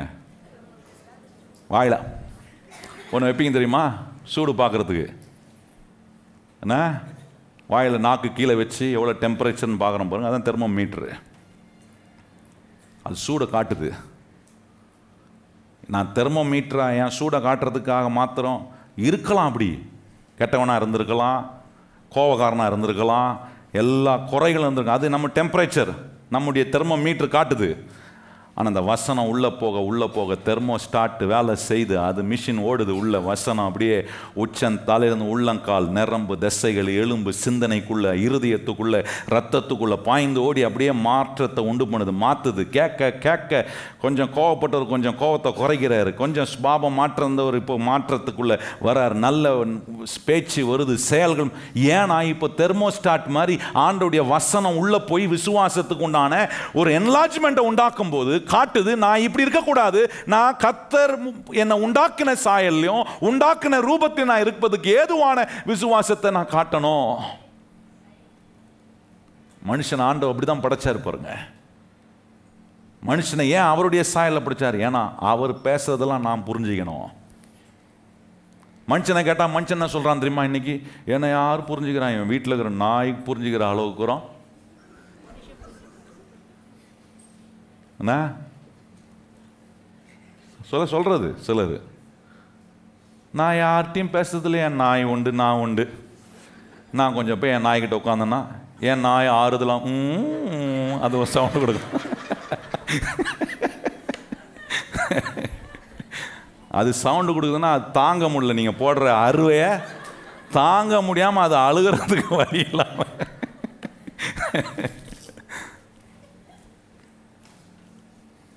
நாயும் பூனையும் பன்னியும் மாடும் ஒரு அளவுக்கு தான் புரிஞ்சிக்க முடியும். மனுஷன் மாத்திரம்தான் தேவனை போல புரிந்து கொள்ளக்கூடிய ஆற்றலை கர்த்தர் நமக்கு கொடுத்துருக்க. கையை உயர்த்தி சொல்லுங்க, நம்மளை கர்த்தர் நல்ல புரிந்து கொள்ளக்கூடிய ஆற்றலை கர்த்தர் நமக்கு கொடுத்துருக்கு. அதுதான் பேசல இருப்பாருங்க. இப்படி ஆண்டவர் உட்காந்து நாய்கிட்ட பேசுவாரா? நீங்களே பேசி பாருங்களேன். ஒன்றும் இல்லை, நீங்கள் வீட்டில் நாய் வச்சுருந்தீங்கன்னா நாய்கிட்ட போய் உட்காந்து உனக்கு 1 மணி நேரம் நான் பேச போகிறேன், உட்கார்ந்த இடத்துலேயே உட்காரணும். அது நீங்கள் வேணா கையில் ஒரு பிஸ்கட்டை வச்சுட்டு 1 மணி நேரம், அதுனா அந்த பிஸ்கட் வருமானு வரைக்கும் காத்துட்டு இருக்கோம். நீங்கள் 1 மணி நேரம் பேசுனீங்கன்னா அது முடிவு பண்ண உன் பிஸ்கட்டும் வேணாம் ஒன்றும், அது ஃப்ளாட்டாக 2 காலை முன்னாடி 2 கால் பின்னாடி 2 காலை விரிச்சு நேராக படுத்துரும். அது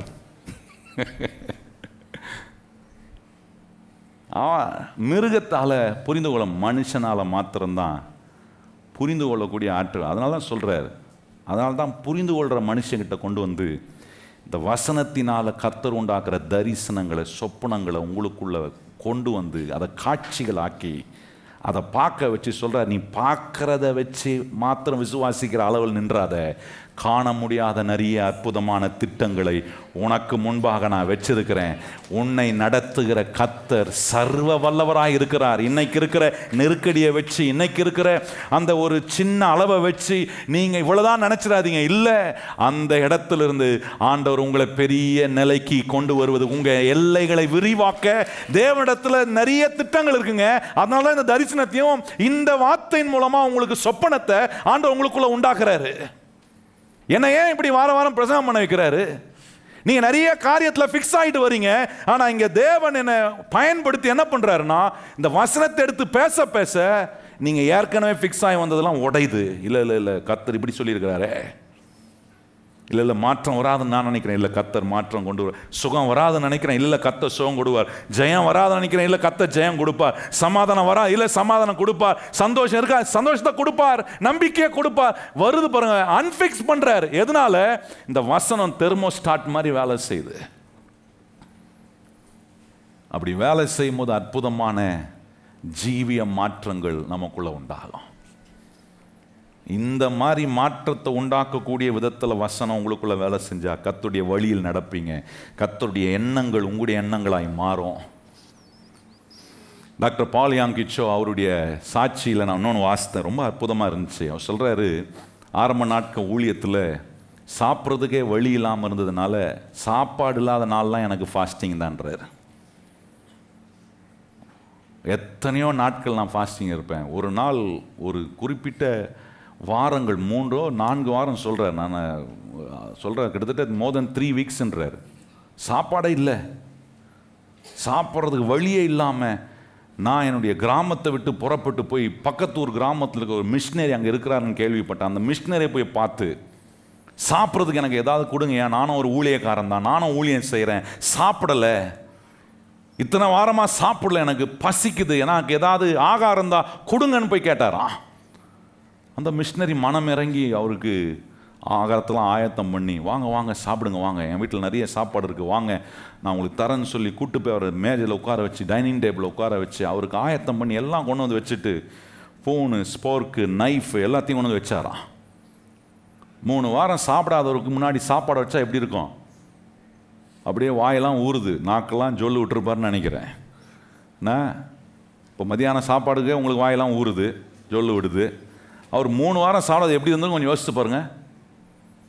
அந்த மனுஷன் சாப்பாடை பார்த்தோன்னே சாப்பாடை சாப்பிட்ற ஆர்வத்தில் அந்த ஸ்போர்க் ஸ்பூனை எடுத்து அந்த முன்னாடி இந்த ஒரு கறி பீஸை குத்துனவர், குத்திட்டு கொண்டு போய் வாயில் இறக்கலான்னு போனவர், வாயில் கொண்டு போய் இறக்க போகிற நேரத்தில் நாக்கில் பட்டு நாக்கு கிழிச்சிச்சான். ஒரே ரத்தம் பீறிக்கிட்டு அடிக்குது. பசி போயிடுச்சு. இப்போ ரத்தத்தை நிறுத்தணும்னு சொல்லி ரத்தத்தை எதையோ பண்ணி அது போட்டு ரத்தத்தை நிறுத்திட்டு சாப்பிடாம வெளியே வந்தாராம் பாருங்க. வெளியே வரும்போது ஆண்டவர்கிட்ட ஜெபம் பண்ணுறேன், ஆண்டவரே 3 வாரம் சாப்பாடு இல்லை, சாப்பாடு டேபிள் இருந்துச்சு, நம்ம ஊரில் சொல்லுவாங்க பாருங்க, கை கட்டினது அது மாதிரி பண்ணிட்டேன், அது மாதிரி ஆயிடுச்சு ஆண்டவரே நம்ம கதை. என்ன ஆண்டவரே இப்படி என்ன நீர் சோதிக்கிறீங்க? அப்போ ஆண்டவர் சொன்னார், நான் உன்னை போஷிக்க முடியாதுன்னு தானே முடிவு பண்ணிட்டு நீ உன்னுடைய வழியை தேடி போன. உன்னை அழைத்தவர் நான், உன்னுடைய வாழ்க்கைக்கு ஆதாரம் நான், என்னை நம்பி வாழ்வதற்காக நான் உன்னை ஊழியத்தில் அழைத்திருக்கிறேன். யாரிடத்திலும் போய் உன்னுடைய தேவையை சொல்வதற்காக உன்னை அழைக்கலையே. உன்னுடைய தேவைகள் இடத்தில் சொல்லணும். நான் உனக்கு நன்மை செய்கிற வரைக்கும் ஏன் உன்னால காத்திருக்க முடியல? உன் எண்ணங்கள் ஏன் இப்படி போனது என்று ஆண்டவரோட பேசினாராம். அவர் சொல்றார், இது போல பல பாடங்களை ஆண்டவர் என்னுடைய வாழ்க்கையின் பல ஊழிய அனுபவங்களில் எனக்கு விசுவாசத்தை, தேவனை புரிந்து கொள்ளக்கூடிய, அவருடைய வழிகளை புரிந்து கொள்ளக்கூடிய அறிவை கர்த்தர் எனக்கு உண்டு பண்ணினார்னு சொல்றாரு. இப்படிதான் கர்த்தர் என்னுடைய ஊழியத்து பாதையில் ஏராளமான அற்புதங்களை செய்து இன்றைக்கு ஆண்டவருக்காக, ஆண்டவருடைய ராஜ்யத்துக்காக பல மேன்மையான காரியங்களை செய்ய முடியுது. காரணம் என்ன? இந்த விசுவாசத்தை எப்படி வேலை செய்ய வைக்கணும்னு கர்த்தர் எனக்கு கற்றுக் கொடுத்தார் என்று சொல்லுகிறார். அன்பான கர்த்தருடைய பிள்ளைகளே, சில நேரங்கள் நம்முடைய வாழ்க்கையில் நம்ம கேட்கறது கிடைக்காம இருக்கிறது போல இருக்கும், சில தாமதமாகிறது போல இருக்கும். ஆனால் கர்த்தர் மேலே நம்முடைய நம்பிக்கையை வைக்கும் போது நான் சொல்கிறேன், உங்களை ஒருபோதும் அவர் கைவிடுகிறவர் அல்ல, உங்களை மறந்து போகிறவர் அல்ல. அவரால் செய்ய முடியாது என்று ஒன்றும் இல்லை. அவர் அவருடைய வேலையில் உங்களுக்கான அற்புதத்தை செய்வார். அந்த வேலை நடக்கிற வரைக்கும் உங்களுக்குள்ள விசுவாசத்தை வேலை செஞ்சு வச்சுக்கிட்டே இருப்பார்.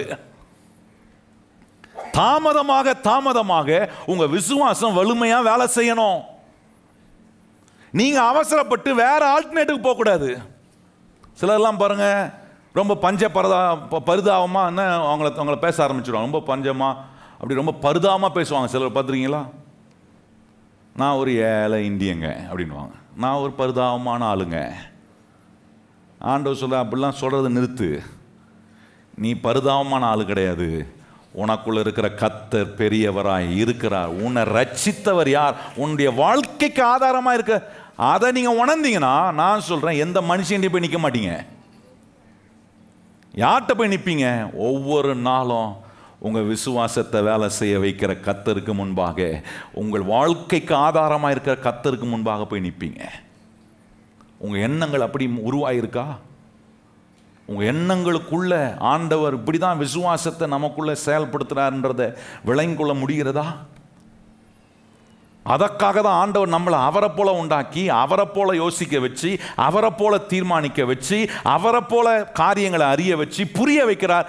ஏன் இதெல்லாம் நமக்கு புரிய வைக்கிறாருன்னா, இப்படி புரிஞ்சு யோசித்து தீர்மானிக்கும் போது என் விசுவாசம் நான் பார்க்குற அளவில் வச்சிருக்கிறேனா அல்லது காணக்கூடாத அளவுக்கு என்னுடைய விசுவாசத்தை பெரிதாக்கக்கூடிய விதத்தில் என்லார்ஜ் பண்ணியிருக்கிறேனா என்பதை நான் அறிந்து கொள்ள.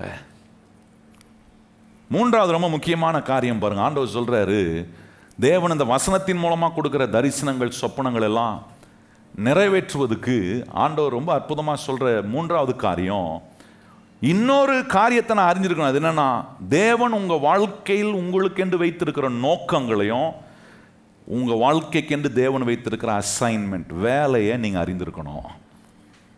இதை அறியாத மனுஷன் எப்பவுமே எல்லாத்துலேயும் குழம்பிக்கிட்டு தேவனை நோக்கி பார்க்காம, தேவனை ஆதாரமாய் வைக்காம, தேவன் உண்டு பண்ணின, அவருடைய வார்த்தையினால உண்டு பண்ணின தரிசனங்கள், சொப்பனத்தின் மேலே தன்னுடைய விசுவாசத்தை செயல்பட வைக்காம எங்கெங்கேயோ போய் நின்றுருப்பான். மூன்றாவது திறவுகள் ரொம்ப முக்கியம். You must no your purpose and your assignment in life. கலாத்தியர் 1ஆம் அதிகாரத்தில் கவனிச்சிங்கன்னா, ஏன் வாழ்கிறேன், நான் வாழ்வதுக்கான நோக்கம் என்ன, என்னை ஏன் கர்த்தர் வாழும்படி வச்சிருக்கேன். அப்போ வாழும்படி வச்சிருக்கிறான்னா என்னை ஏதோ வேலையை செய்யும்படி இருப்பதுக்காக எனக்கு ஜீவனை கொடுத்துருக்கிறார். இதெல்லாம் நான் அறிந்து கொள்ளும் போது தான் ஆண்டவர் சொல்கிறாரு, உன் நோக்கத்தையும் உன்னுடைய நோக்கத்தையும் உன்னுடைய வேலையை நீ அறிந்து கொள்ளும் போது ஆண்டவர் இந்த காரியங்களை நமக்கு நிறைவேற்ற. பாருங்கள் 15ஆம் வசனம் பாருங்கள், கலாத்தியர் 1:15 வாசிப்போமா? அப்படி இருந்தும் நான் என் தாயின் வயிற்றில் இருந்தது முதல் என்னை பிரித்தெடுத்து தம்முடைய கிருபையினாலே அழைத்த தேவன். நல்ல கவனியம், சொல்ற வார்த்தையை சொல்றாரு. நான் தாயின் வயிற்றில் இருக்கும் போதே, உருவாகிறதுக்கு முன்னாடியே என்ன கர்த்தர் கிருபையினாலே அழைத்து பிரித்தெடுத்திருக்கிற தேவன். எதற்காக தெரிந்து கொண்டார், என்ன வேலையை செய்ய வச்சிருக்கிறார், என்ன நோக்கத்தை பவுலுடைய வாழ்க்கையின் மேலே வச்சிருக்கிறார் பாருங்க. 16ஆம் வசனம், தம்முடைய குமாரனை நான் புறஜாதிகளிடத்தில் சுவிசேஷமாய் அறிவிக்கும் பொருட்டாக அவரை எனக்குள் வெளிப்படுத்த பிரியமாய் இருந்தபோது உடனே நான் மாம்சத்தோடும் இரத்தத்தோடும் யோசனை பண்ணாமலும். நல்லா கவனிங்க. இப்போ எனக்கு ஒன்று சொல்றாரு, என் வாழ்க்கையின் மேல என்ன நோக்கம் வச்சிருக்கிறாரு, எனக்கு என்ன வேலையை கற்றுக் கொடுத்திருக்கிறாரு. தாயின் கருவில் இருக்கும் போதே என்னை வேர்பிரித்து தெரிந்து கொண்டு இந்த கர்த்தராகிய இயேசு கிறிஸ்துவினுடைய சுவிசேஷத்தை புறஜாதிகள் மத்தியில் போய் அறிவிப்பதுக்காக, இந்த வேலைக்காக கர்த்தர் என்னை பிரித்தெடுத்து. இது தெரிஞ்ச உடனே நான் மாம்சத்தோடும் ரத்தத்தோடும் யோசனை பண்ணலன்றாரு. கர்த்தர் என்னை எதற்காக அழைத்திருக்கிறார், என்னுடைய வாழ்க்கையின் நோக்கம் என்ன, என்னுடைய வாழ்க்கையின் மூலமாக கர்த்தர் என்ன வேலையை செய்ய விரும்புகிறார் என்று அறிந்து கொண்ட உடனே இந்த மாம்சத்தோட ரத்தத்தோட உட்காந்து கன்சல்ட் பண்ணல. ஏன்னா இந்த மாம்சத்தோடையும் ரத்தத்தோடையும் கன்சல்ட் பண்ணனா ஒரு நாளும் கர்த்தருடைய நோக்கத்தை என் வாழ்க்கையில் செய்ய முடியாது. கர்த்தர் வச்சிருக்கிற வேலையை செய்ய இந்த மாம்சமும் ரத்தமும் விரும்பவே விரும்பாது. சொல்கிறார், நான் அதுக்குண்டான யோசனைக்கே போகலை, அதுக்குண்டான யோசனைக்கே இடம் கொடுக்காம கர்த்தர் சொன்ன இதுக்கு தான் அப்படின்னு, இதுதான் என்னுடைய நோக்கம், இதுதான் என்னுடைய அழைப்பு, இதுதான் என்னுடைய வேலை என்பதை முடிவு பண்ணி பவுல் சொல்றாரு, புறஜாதிகளுக்கு ஆண்டவர் இயேசு கிறிஸ்துவை பிரசங்கிக்கிறவனாய் நான் புறப்பட்டு போனேன். அதனால தான் இந்த பவுல் உலகத்தையே தலைகீழாக திருப்ப முடிஞ்சிச்சு. கிறிஸ்தவ வட்டாரத்திலேயே பல காரியங்களை தலைகீழாக திருப்ப முடிந்தது. காரணம் என்ன? இந்த பவுல் தன்னுடைய வாழ்க்கையின் நோக்கத்தையும் வேலையும் தீர்க்கமாய் அறிந்து வைத்திருந்ததினாலே. உங்களுடைய வாழ்க்கையில் கர்த்தர் உங்களுக்கு கொடுத்திருக்க தரிசனங்கள், சொப்பனங்கள், காட்சிகள் நிறைவேற வேண்டுமானால் தேவன் உங்கள் மூலமாய் நிறைவேற்ற வேண்டிய நோக்கம் என்ன, உங்கள் மூலமாய் செய்ய வேண்டிய வேலை என்ன என்று அறிந்து அதை செய்ய ஆரம்பிச்சிங்கன்னா நான் சொல்கிறேன், உங்கள் சூழ்நிலையை தலைகீழாக மாறும், உங்கள் வாழ்க்கையை தலைகீழாக மாற்றி காட்டுவார். நிறைய பேர் பாருங்கள் அதில் கவனம் செலுத்துறது இல்லை. சிலருக்கு சந்தேகம். அன்னைக்கு ஒரு தம்பி என்கிட்ட வந்து பேசினான் பாருங்க. சொன்னாப்புல, பாஸ்டர் ஏனால என் வாழ்க்கையின் நோக்கத்தை கண்டுபிடிக்க முடியல, ஆண்டவர் எனக்கு என்ன வேலை செய்ய சொல்கிறான்னு கண்டுபிடிக்கணும். அதனால் எனக்கு தெரிஞ்ச ஒரு பெரிய பிரசங்க அவன் சொன்னான், அவர் அதை சொல்லக்கூடாதுல்ல, அதனால் அவன் சொன்னான், அவன் பெரிய பிரசங்கியார்கிட்ட போனேன், அவர்கிட்ட சொன்னேன், ஐயா இந்த மாதிரி எனக்கு ஜோம் பண்ணி சொல்லுங்கள், என்ன வாழ்க்கையில் ஆண்டவர் என்ன நோக்கம் வச்சுருக்கிறாரு, என்ன திட்டங்களை வச்சுருக்கிறாரு, என்னென்ன வேலை செய்யணும், எனக்கு கொஞ்சம் தெளிவாக சொல்லுங்கள், ஒரு குழப்பமாக இருக்குது, நீங்கள் கொஞ்சம் தெளிவாக சொன்னீங்கன்னா அதை நான் கேட்டுட்டு தேவசத்தனை எடுத்துக்கிட்டு நான் செய்கிறேன் அப்படின்னாரான். அப்போ அந்த தேவமணி சொன்னார், போயிட்டு வாப்பா ஒரு வாரம் கழிச்சு வானாரான். இவன் ஒரு வாரம் கழிச்சு போனோன்னு கேட்டான். நான் கேட்டதுக்கு சொன்னாரான், எனக்கு ஒன்றும் சொல்லப்பா ஆண்டவர் உன்னை பற்றி அப்படின்னாரான். வந்து ஏன்ட்ட சொல்கிறான், பாஸ்டர் அவர்கிட்ட போனேன், அவர் ஒன்றும் சொல்ல, நீங்கள் என்ன சொல்கிறீங்க அப்படின்னா. நான் சொன்னேன், எங்கேயும் போகாத, உன் கையில் என்ன இருக்குன்னு கேட்டேன். பைபிள் இருக்கா, நீ போய் வீட்டில் உட்காந்து உன் பைபிளை திறந்து அதை வாசி, நீ வாசிக்க வாசிக்க உன்னை கொண்டு கர்த்தர் என்ன செய்ய போகிறாருன்னு உனக்கு க்ளீனாக இந்த வசனத்தினாலேயே கர்த்தர் உனக்கு சொல்லுவார். அங்கே இங்கேயும் போய் உன் நேரத்தை வேஸ்ட் பண்ணாத, உன் நேரத்தை உபயோகமாக்குறதுக்கு ஏதுவான விதத்தில் வசனத்தை திறந்து தியானி, உனக்கு கர்த்தர் என்ன செய்யணும்னு சொல்லுவாருன்னு. கொஞ்ச நாள் கழித்து வந்தான் அந்த பையன், சிரிச்சுக்கிட்டே என்ன பார்த்து சொன்னான், இப்போ கர்த்தர் எனக்கு சொல்கிறத நான் செய்கிறேன் பாஸ்டர், நல்ல வேலையில் இருக்கிறேன், பல காரியங்கள் நன்மையான காரியங்களை செய்கிறேன், சந்தோஷமாக இருக்குது, நிம்மதியாக இருக்குது, நீங்கள் சொன்னபடி அதை வாசிக்க ஆரம்பித்தேன், அன்னிலேருந்து கர்த்தருடைய வார்த்தைக்கு ரொம்ப அதிக முக்கியத்துவம் கொடுக்க ஆரம்பித்தேன், வாழ்க்கை நல்ல மகிழ்ச்சியாக இருக்குது, குழப்பமே இல்லை அப்படின்னு சொன்னான். நீங்கள் அதை தான் பண்ணுறதில்ல பாருங்க. நிறைய பேர் எனக்கு அவரை தெரியும், எனக்கு இவரை தெரியும், எவரை தெரிஞ்சாலும் எவருக்கு நீங்கள் போனாலும் அவருக்கே அவருடைய நோக்கம் தெரியாது. நான் சொல்ல புரியுதா? அவங்க நோக்கத்தை அறிஞ்சிக்கிறதுக்கே மண்டையை முட்டிக்கிட்டு இருக்கிறாங்க. இதில் நீங்கள் போய் கேட்கறதுனால உங்கள் நோக்கத்தில் அவங்க நான் கேட்டு சொல்லவா போகிறாங்க? அதுதான் ஆண்டவர் சொல்கிறாரு, உன்னை உண்டாக்கின கர்த்தர்னா எனக்கு தெரியும் உன்னை எதற்காக இந்த உலகத்தில் வச்சிருக்கிறேன், என்ன வேலையை செய்யணும்னு. நீ மற்றவங்கள போய் கேட்டு தெரிஞ்சுக்காத, என்கிட்ட வா. நீ என்னிடமாய் நெருங்கி வரும்போது கர்த்தர் சொல்கிறார், நான் உன்னிடமாய். ஆண்டவர் நம்மிடமாய் நெருங்கி வரும்போது என்ன பண்ணுறாரு தெரியுமா? அவருடைய இருதயத்தை திறந்து நம்முடைய வாழ்க்கையில் நமக்காக தேவன் வைத்திருக்கிற நோக்கங்களையும் திட்டங்களையும் வேலைகளையும் கர்த்தர் நமக்கு சொல்கிறாரு. ஆனால் இன்னைக்கு பாருங்க, நிறைய மனிதர்கள் என்ன பண்ணுறது இல்லை, இந்த தேவனிடத்துல வர்றதில்லை, இந்த தேவனுடைய வார்த்தையின் மேல தங்களுடைய கவனத்தை செலுத்துகிறது இல்லை. இப்படி வசனத்தை போதிக்கிற இடத்துல வந்து உட்கார்ந்து ஆண்டவருடைய வார்த்தையை கேட்டு, இதுதான் இனிமே இப்படிதான் என் வாழ்க்கை இருக்க போது, இதுதான் கர்த்தர் எனக்கு வைத்திருக்கிற அழைப்பு, இதுதான் கர்த்தர் எனக்கு கொடுத்திருக்கிற வேலை, இதை நான் கண்ணும் கருத்தமா செய்ய போறேன் அப்படின்னு எடுக்கிற ஒரு நிலை வராமல் இருக்குமானால், நான் சொல்றேன், இந்த திறவுகளை உபயோகப்படுத்தல கர்த்தர் நம்முடைய வாழ்க்கையில் அவர் கொடுக்கிற தரிசனங்களையும் சொப்பனங்களையும் காட்சிகளை இந்த வசனத்தின் மூலமாய் நிறைவேற்றுவதற்கு இந்த மூன்றாவது திறவுகோலை நான் உபயோகப்படுத்துறேன்னா, இன்னும் எளிமையாக புரிந்துக்கிறது ஒரு உதாரணம் சொல்கிறேன் பாருங்க. நீங்கள் சென்னை பட்டணத்தில் பிறந்து வளர்ந்தவங்க, ஏன்னா உங்களுக்கு தெரியாத ஊர் இல்லை, தெரியாத தெரு இல்லை, தெரியாத இடம் கிடையாது, எல்லா இடமும் தெரியும், எல்லா தெருவும் தெரியும்னு வச்சுக்கோங்க. உங்கள் நண்பர் வேறு ஊர்லேருந்து வராரு, வந்தவர் என்ன பண்ணுறாரு, அவர் காரில் வந்திருக்காருன்னு வச்சுங்க, வரும்போது அங்கங்கே கேட்டு தான் வந்துக்கிறாருன்னு வைங்க. நீங்கள் ஒரு பாயிண்ட் ஆஃப் டைமில் போய் அவர் வண்டியில் ஏறி, வாப்பா நான் கூப்பிட்டு போகிறேன், நம்ம வீடு தெரியும் வா ரூடு அப்படின்னு சொல்லி கூப்பிட்டு போகிறீங்க வைங்க. ஏறினவர் உங்களை ஏற்றிக்கிட்டு பழக்கம் விடாது பார்த்தீங்களா. வெளியேந்து வரும்போதே எல்லார்ட்டையும் நிறுத்தி எல்லார்ட்டையும் கேட்டவர், தெரிஞ்சவர், ரூட்டு தெரிஞ்சவர் பக்கத்தில் உட்காந்தா கூட இவர் என்ன பண்ணுவாருன்னா, திருப்பி நிறுத்தி அங்கங்கே இருக்கிறவங்களுக்கு, இந்த இடத்துக்கு இப்படி தான் போகணுமா, நீங்கள் என்ன சொல்லுவீங்க, பக்கத்தில் உட்காந்து, தெரியண்டா எனக்கு, நம்ம இடம் தான்டா, போ இரு இன்னொருத்தனை கேட்டு கன்ஃபார்ம் பண்ணிக்கிறேன் அப்படி இன்னொருத்தர்கிட்ட திறந்து கேட்டிங்கன்னா 2 முறை அமைதியாக இருப்பீங்க. 2 முறை விண்டோ இறக்கி அவரை கேட்குறதுக்கு நானாக இருந்தால் என்ன பண்ணியிருப்பேன்னு சொல்கிறேன் பாருங்கள். 2 முறை அமைதியாக இருந்திருப்பேன், ஏண்டா நம்ப மாட்டியா என்ன. 3ஆவது முறை அவன் விண்டோவை இறக்கும் போது நான் டோரை இறங்கிடுவேன், எக்கடா போடா அப்படின்ட்டு நம்ம பாட்டு நம்ம வண்டியில் ஏறி போயிடுவோம். இன்னைக்கு கிறிஸ்தவ மக்களும் அப்படி தான் பாருங்க. ஆண்டவர் அவங்களோட தான் இருக்கிறார். எல்லா திட்டங்களும் வாழ்க்கைக்கு A to Z, உங்கள் வாழ்க்கையின் நோக்கம், உங்களுடைய வாழ்க்கையில் உங்களை கொண்டு என்ன வேலையை செய்யணும், நீங்கள் என்ன செய்கிறதுக்காக கற்றுவோம், எல்லாம் தெரிஞ்சவருங்க கூட இருக்கிறாரு. ஆனாலும் விண்டோவை திறந்து இவர்கிட்ட இருதயத்தை அவருக்கு நேராக திருப்புறதில்லை, நம்ம இருதயத்தையும் எண்ணங்களையும் நம்முடைய கேள்விகளையும் மற்றவங்ககிட்ட கேட்டு, தெரியாதவங்ககிட்ட கேட்டு நீங்கள் என்ன தெரிஞ்சுக்க போகிறீங்க.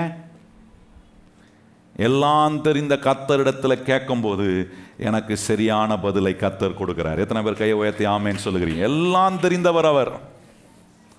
உங்களையும் தெரியும், உங்கள் தாத்தாவையும் தெரியும், உங்கள் பாட்டனையும் தெரியும், உங்கள் முப்பாட்டனையும் தெரியும், எல்லா முப்பிதாக்களையும் பார்த்தவர் நம்முடைய ஆண்டவர். அவருக்கு நம்முடைய வாழ்க்கை குறித்த நோக்கத்தையும் வேலையும் கரெக்டாக சொல்ல முடியும் என்று எத்தனை பேர் விசுவாசிக்கிறீங்க? உங்கள் வாழ்க்கையை குறித்து கரெக்டாக சொல்லுவாரா? பிசுறு இல்லாமல் சொல்லுவாருங்க. ஒரு சின்ன பிசுறுக்குறம் இல்லாமல் அவ்வளோ கிளியர் கட்டாக உங்களை குறித்து ஆண்டவர் சொல்ல முடியும். 4வது ரொம்ப முக்கியமான ஒன்று, ஆண்டவர் சொல்கிறார், உங்களுக்கு தேவன் வைத்திருக்கிற சொப்பனங்கள் தரிசனங்களை நீங்கள் அனுபவிப்பதுக்கு, அதை நிறைவேற்றி கொள்வதுக்கு கர்த்தர் சொல்கிறார், உங்களுக்குள்ள ஏராளமான வளனை கர்த்தர் உங்களுக்குள்ளே வச்சிருக்கார். ரிசோர்ஸஸை கர்த்தர் உங்களுக்குள்ளே வச்சிருக்கிறார். இந்த ஆவி, ஆத்துமா, சரீரம், இதுக்குள்ளே எவ்வளோ ரிசோர்ஸ் வச்சுருக்காரு தெரியுமா ஆண்டவர்? எவ்வளோ வளன்களை வச்சுருக்கிறார் தெரியுமா? எவ்வளோ நல்ல நல்ல விஷயங்களெல்லாம் கர்த்தர் உள்ளே வச்சுருக்கிறார். ஏன் இவ்வளோ நல்ல விஷயங்கள்லாம் வச்சுருக்கிறாருன்னா, தேவன் இந்த வசனத்தினால் கொடுக்குற தரிசனங்கள், சொப்பனங்கள், காட்சிகள், படங்களை உங்களுக்குள்ளே வைத்திருக்கிற ரிசோர்ஸஸை எடுத்து உபயோகப்படுத்தி ஆண்டவருடைய நாமத்தை மகிமைப்படுத்துவதற்காக வச்சிருக்கிறாரு. ஆனால் நம்ம யூஸ் பண்ணுறோமா? ரொம்ப முக்கியம் பாருங்க. பவுல் சொல்றாரு, பிலிப்பியர் 3ஆம் அதிகாரம் 5ஆம் வசனத்தில் வாசித்தீங்கன்னா பவுல் சொல்றார், கர்த்தர் என்னை யூத குடும்பத்தில் பிறக்க பண்ணி பரிசேயனா நான் இருக்கிறேன், ரோமாபுரியுடைய சிட்டிசன்ஷிப் எனக்கு கொடுத்துருக்கிறாரு. அந்த நாட்களில் ரோமன் சிட்டிசனாக இருந்தீங்கன்னா you can travel to many countries, ஏராளமான நாடுகளுக்கு நீங்கள் சுதந்திரமாக போகலாம். இப்போ சொல்கிறாரு, என்ன ஆண்டவர் இப்படிப்பட்ட நல்ல வளனங்களெல்லாம் அனுபவிக்கக்கூடிய அனுகூலத்தில் என்னை பிறக்க வச்சுருக்க. எதற்காக? விடுதலையோடு போய் தேவன் எனக்கு கொடுத்த தரிசனம், தேவன் எனக்கு கொடுத்த நோக்கம், தேவன் எனக்கு கொடுத்த வேலை, இந்த இயேசு கிறிஸ்துவை குறித்த சுவிசேஷத்தை, நற்செய்தியை போய் பலருக்கு சொல்லுவதற்காக. பவுல் தன்னிடத்தில் இருந்த வளனை கரெக்டாக எடுத்து உபயோகப்படுத்துகிறார். உங்களிடத்தில் கர்த்தர் கொடுத்துருக்கிற வளனை நீங்கள் கரெக்டாக உபயோகப்படுத்தலைன்னா நான் சொல்கிறேன், தேவன் உங்களுக்கு கொடுக்குற தரிசனங்கள் சொப்பனங்கள் நிறைவேறவே நிறைவேறாது. அது நிறைவேறுவதற்கு உங்களுக்குள்ள வைத்திருக்கிற நன்மையான வளன்களை கர்த்தர் எடுத்து உபயோகப்படுத்த விரும்புகிறார். ஐந்தாவது ரொம்ப முக்கியமான ஒன்று, நேரம் இல்லை, டக்குன்னு குறிப்பை சொல்லி முடிக்கிறேன். ஐந்தாவது ஆண்டவர் சொல்றாரு, you must have a right environment.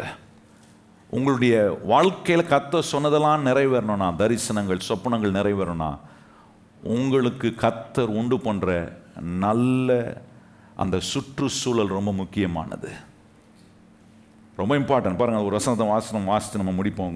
2 கொரிந்தியர் 6ஆம் அதிகாரம். 2 கொரிந்தியர் 6ஆம் அதிகாரத்தில் 16ஆம் வசனத்திலிருந்து சில வசனங்களை வாசிப்போமா? 2 கொரிந்தியர் 6ஆம் அதிகாரம் 16ஆம் வசனம் வாசிப்போம். தேவனுடைய ஆலயத்துக்கும் விக்கிரங்களுக்கும் சம்பந்தம் ஏது? நான் அவர்களுக்குள்ளே வாசம் பண்ணி அவர்களுக்குள்ளே உலாவி அவர்கள் தேவனாய் இருப்பேன், அவர்கள் என் ஜனங்களாய் இருப்பார்கள் என்று தேவன் சொன்னபடி நீங்கள் ஜீவனுள்ள தேவனுடைய ஆலயமாய் இருக்கிறீங்க. ஆண்டவர் சொல்ல போறேன், உன்னை எப்படி வச்சிருக்கிறேன், எங்க இருக்கக்கூடாது, எங்க இருக்கணும், ஏன் எங்க இருக்க வேண்டிய இடத்துல இருக்கணும்னா, நான் உன்னை ஜீவனுள்ள தேவனுடைய ஆலயம் தங்கும் ஒரு பாத்திரமா வச்சிருக்கிறேன். அங்க சொல்ற 17ஆம் வசனம், ஆனபடினாலே நீங்கள் அவர்கள் நடுவில் இருந்து புறப்பட்டு பிரிந்து போய் அசுத்தமானதை தொடாமல் இருங்கள் என்று கர்த்தர் சொல்லுகிறார். அப்பொழுது நான் உங்களை ஏற்றுக்கொண்டு உங்களுக்கு பிதாவாய் இருப்பேன், நீங்கள் எனக்கு குமாரரும் குமாரத்திகளுமாய் இருப்பீர்கள் என்று சர்வ வல்லமை உள்ள கர்த்தர் சொல்லுகிறார். 7ஆம் அதிகாரம் 1 வசனம் பாருங்க. இப்படிப்பட்ட வாக்கு தத்தங்கள் நமக்கு உண்டாய் இருக்கிறபடியால் பிரியமானவர்களே, மாம்சத்திலும் ஆவியிலும் உண்டான எல்லா அசுசிக்கும் நீங்க நம்மை சுத்திகரித்து கொண்டு பரிசுத்தம் ஆகுதலை தேவ பயத்தோட பூரணப்படுத்த கடவோம். என்ன சொல்ற, அசுத்தமான காரியங்கள் இருந்து உங்களை நீக்கணும், அப்படியே இருக்கட்டும் அப்படின்னு நின்றக்கூடாது. ஒரு மீன் பாருங்க, கெட்ட தண்ணியில ஒரு மீன் இருக்கும்போது அந்த மீன் மிகவும் பாடுபடுது வளர்றதுக்கு. இப்போ மீன் கெட்ட தண்ணியிலிருந்து ரொம்ப பாடுபடுதுன்ட்டு நீங்க மீனை தண்ணியை விட்டு எடுத்துட்டீங்கன்னா, கெட்ட தண்ணியை விட்டு அதுக்கு மேல பாடுபட்டு செத்து போயிடும். ஆனா என்ன செய்ய வேண்டியதா இருக்குன்னா, மீன் நல்லா வளரணும்னா அதை தூக்கி என்ன பண்ண வேண்டியதா இருக்கு, சுத்தமான தண்ணியில விட வேண்டியது. சுத்தமான தண்ணிக்கு ஏதுவாக போகிற வழியை அந்த மீனுக்கு என்ன பண்ணணும், உண்டாக்கி கொடுக்கணும். அதை தான் தேவன் சொல்றார், நல்ல சுற்றுச்சூழலை உண்டாக்கக்கூடிய விதங்களில் நம்முடைய வாழ்க்கை நடத்தப்பட ஆண்டவர் சொல்றார், நம்முடைய மாம்சமும் நம்முடைய ஆவியும் சுத்தமாக்கப்படணும்னு சொல்றாரு. எப்படி சுத்தமாக்கப்படும்? இந்த வசனம், நீங்க கேட்கிற சத்தியமே உங்களை சுத்தமாக்கும் என்று சொல்லியிருக்க. இந்த சத்திய வசனம் தான் என்னை சுத்தமாக்குற சத்திய வசனமா இருக்கு. இயேசு கிறிஸ்து எனக்காக சிந்தின ரத்தம் என்னை உள்ளம்புறமும் சுத்திகரிக்கிற ரத்தமா இருக்கிறது. அப்ப என்ன நான் சுத்தமாக்கி கொள்றதுக்கு ரொம்ப முக்கியமானது தேவனோடு எனக்கு இருக்கிற ஐக்கியம், தேவனுடைய வார்த்தைக்கு நான் கீழ்ப்படுகிற அனுபவங்கள். இது என்ன செய்து கெட்ட சுற்றுச்சூழலில் இருந்து, மோசமான சுற்றுச்சூழலில் இருந்து நல்ல சுற்றுச்சூழலுக்குள்ள கொண்டு வருது, வழியை திறந்து விடுது. தேவனோட ஐக்கியப்படும் போது ஐக்கியம் வைக்கக்கூடாத இடத்துல இருந்து கர்த்தர் விரிக்கிறார். தேவனுக்கு நான் கீழ்ப்படியும் போது விசுவாசத்தை உண்டு பண்றார், தேவ பக்தியை உண்டு பண்றார், அறிவை கொடுக்கிறார், எதை செய்யணும் எதை செய்யக்கூடாது என்கிற அறிவை கொடுக்க. ஏன்னா இப்ப நான் தேவனுடைய வார்த்தைக்கு கீழ்ப்படுகிறேனே.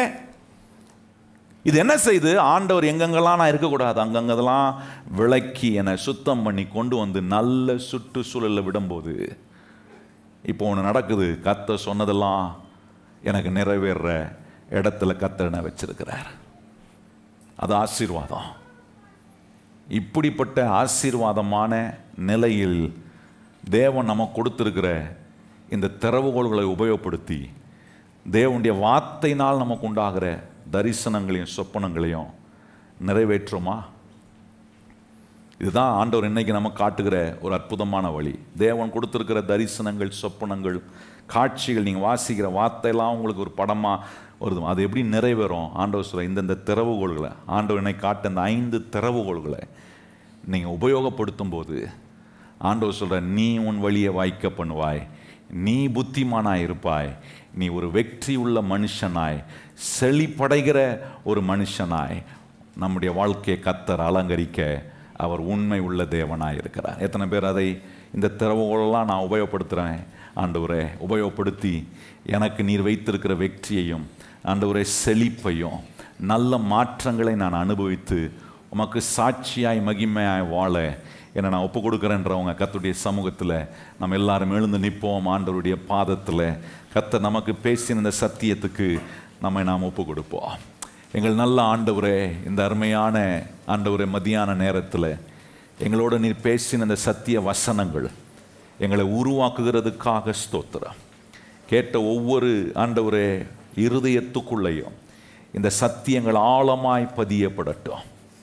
அவர்கள் எங்கே இருக்கிறார்கள், எங்கே இருக்கிற அவர்களை நீர் எப்படி மாற்றி எங்கே கொண்டு வர விரும்புகிறீர் என்கிறதெல்லாம் அவர்களுக்கு உம்முடைய வசனத்தினாலே ஆண்டவரே காட்சிகளாய், படங்களாக, தரிசனங்களாக, சொப்பனங்களாக நீர் காட்டி கொண்டிருக்கிறதுக்காக உமக்கு ஸ்தோத்திரம்.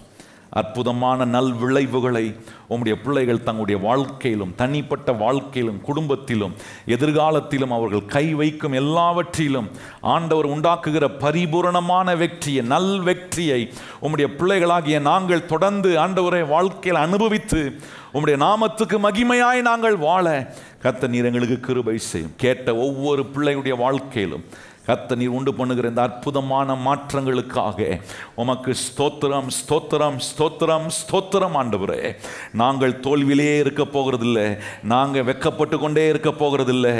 எங்கள் வெக்கத்தெல்லாம் மாற்றி, எங்கள் தோல்விகளெல்லாம் மாற்றி நீர் உண்டாக்குகிற உயர்வில் கர்த்தர் எங்களை ஏறி வர செய்ய வல்லவராய் இருக்கிறீர். ஆண்டவரே, எங்களுக்குள்ள உண்டாக்குற மாற்றங்களை அநேகர் பார்க்கக்கூடிய ஒரு அற்புதமான ஆண்டவரே மாற்றங்களை எங்கள் வாழ்க்கையில், எங்கள் ஜீவியத்தில், எங்களுடைய எல்லா காரியங்களிலும் ஆண்டவரை நீர் காண வைக்கிறதுக்காக உமக்கு ஸ்தோத்திரம். கேட்ட ஒவ்வொரு வசனமும் ஆண்டவரே உம்முடைய பிள்ளைகளுக்குள்ளே அவர்களை நல்ல விதத்தில் சிந்திக்க வைக்கட்டும், நல்ல விதத்தில் அவர்களை யோசிக்க வைக்கட்டும், நல்ல விஷயங்களுக்கு ஏதுவாய் அவர்களை தீர்மானம் எடுக்க வைக்கட்டும். ஆண்டவரே, இந்த 5 திறவுகோல்களையும் பயன்படுத்தி கர்த்தர் உம்முடைய வசனத்தின் மூலமாய் நீர் உம்முடைய பிள்ளைகளாகிய ஒவ்வொருவருக்கும் கொடுத்த தரிசனங்களையும், சொப்பனங்களையும், காட்சிகளையும் நிறைவேற்றிக் கொள்வதற்கு ஏதுவாய் இந்த திறவுகோல்களை நாங்கள் பயன்படுத்தி வெற்றி மேல் வெற்றி அடைய தேவ கிருபை, தேவ ஆசீர்வாதம் எங்கள் ஒவ்வொருவர் மேலும் இருக்கிறதுக்காக ஸ்தோத்திரம். எங்கள் எல்லாரையும் உம்முடைய சுகத்துக்குள் வைத்து எங்களை வழி நடத்தும். இந்த வாரம் முழுவதும் செய்கிற எல்லா பிரயாணத்திலும் கர்த்தர் நீர் எங்களோட கூட இருப்பீராக.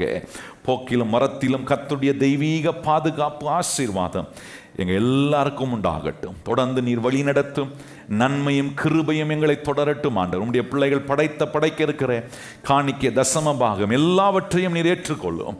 உம்முடைய பிள்ளைகளை சந்தோஷத்தோடு, மன நிறைவோடு நீர் அனுப்புகிறதுக்காக ஸ்தோத்திரம். எல்லா கன மகிமை துதி உமக்கே தருகிறோம். ஏற்றுக்கொள்ளும், மகிமை அடையும்.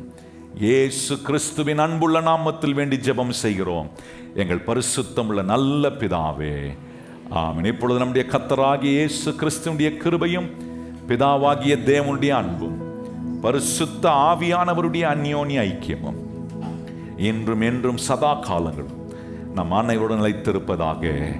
ஆமென். எல்லாரும் இணைந்து சொல்லுவோம். என் ஆத்துமாவே கர்த்தரை ஸ்தோத்திரி, என் முழு உள்ளமே பரிசுத்த நாமத்தை ஸ்தோத்திரி. என் ஆத்துமாவே கர்த்தரை ஸ்தோத்திரி, கர்த்தர் செய்த சகல உபகாரங்களையும் மறவாதே. ஆமென்.